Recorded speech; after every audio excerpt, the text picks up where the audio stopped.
Hello and welcome to the program. Today's question is, it's been estimated that 80% of businesses out there are not sellable. My name's Jim Beno. I'm a seasoned business broker, also known as an M&A advisor. I want to remind you that I do not give legal advice. I'm not giving you tax advice on this video, but let's jump into today's question. It's been estimated that 80% of businesses are not sellable. So I kind of want to clarify that. That's not 80% of the businesses out for sale are not sellable. That's roughly 80% of businesses out there are not sellable. And so I want to kind of go into the reasons on that.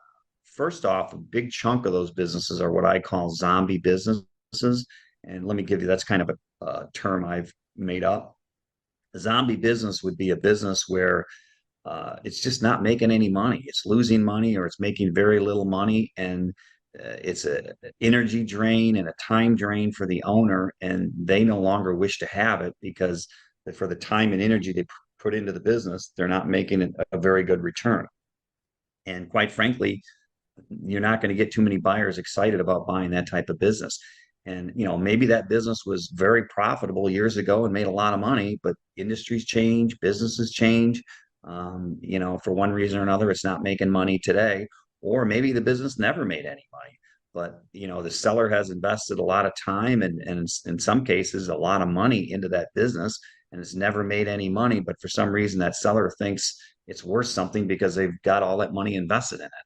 And really, it's not worth much more than what the assets of the business are.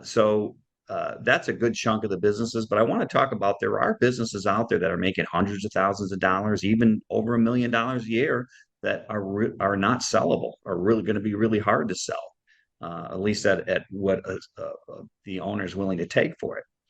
One of those reasons is record keeping. And you'll hear me time and time again in these educational videos talk about good record keeping. You have to have good record keeping if you want to sell your business at a fair price. Buyers, I don't care if they're buying a $200,000 business, a $2 million business, or a $20 million business. They're going to want to verify the advertised sales, the advertised profits of the business, and they're going to want to be able to look at customer concentrations of the business, and that you have to have good records. You certainly should have some type of accounting software such as QuickBooks or Peachtree where you can run reports.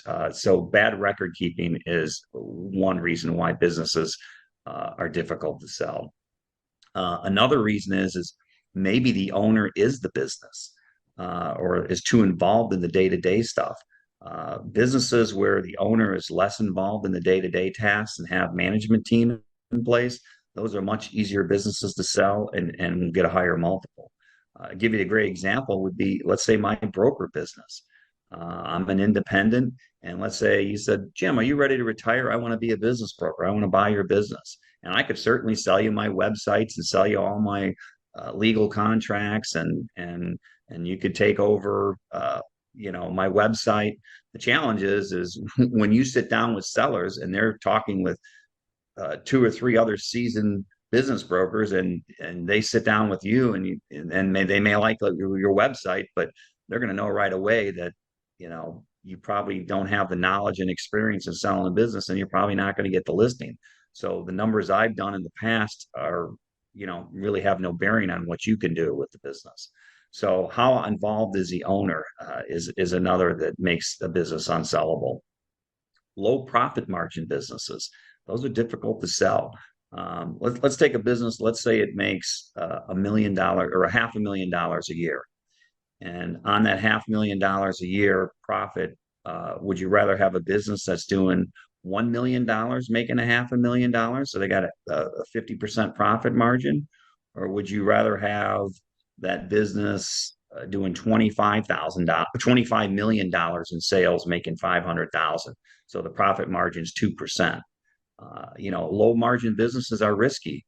On that second example, if supplier costs go up or labor costs go up, you could go from making $500,000 to losing $1 million pretty quickly. So low margin businesses can make a business really hard to sell.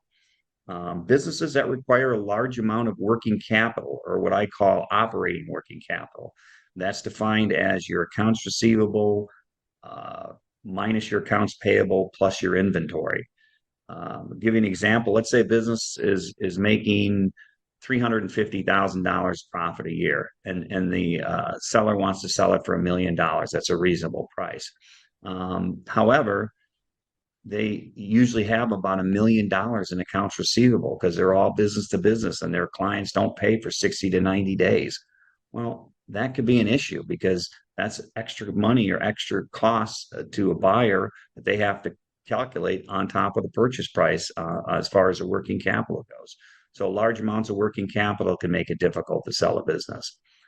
Customer concentration, that's another big one. What's your top customer? How much percentage of your revenue? Any customer that's doing more than 10% of your revenue is considered a higher concentration.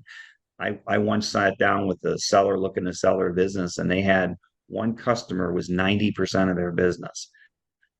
I looked at him and I said, you don't need a business broker. You need to set up a deal with that customer to buy your business. So large customer concentrations can make it difficult to sell a business.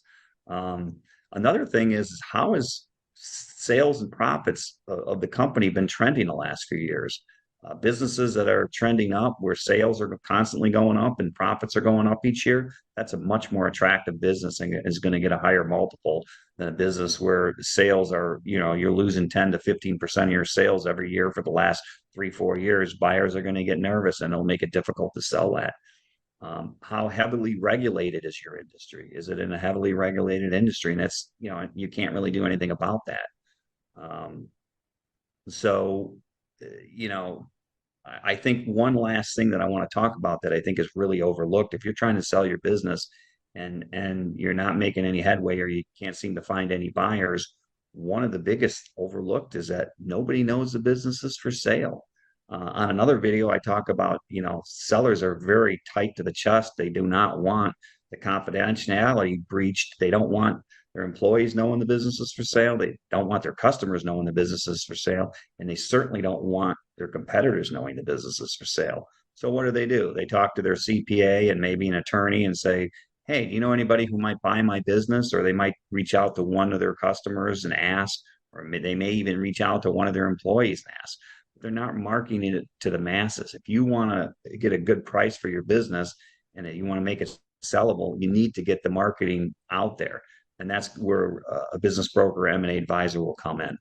So hopefully that gives you some ideas of what makes businesses unsellable.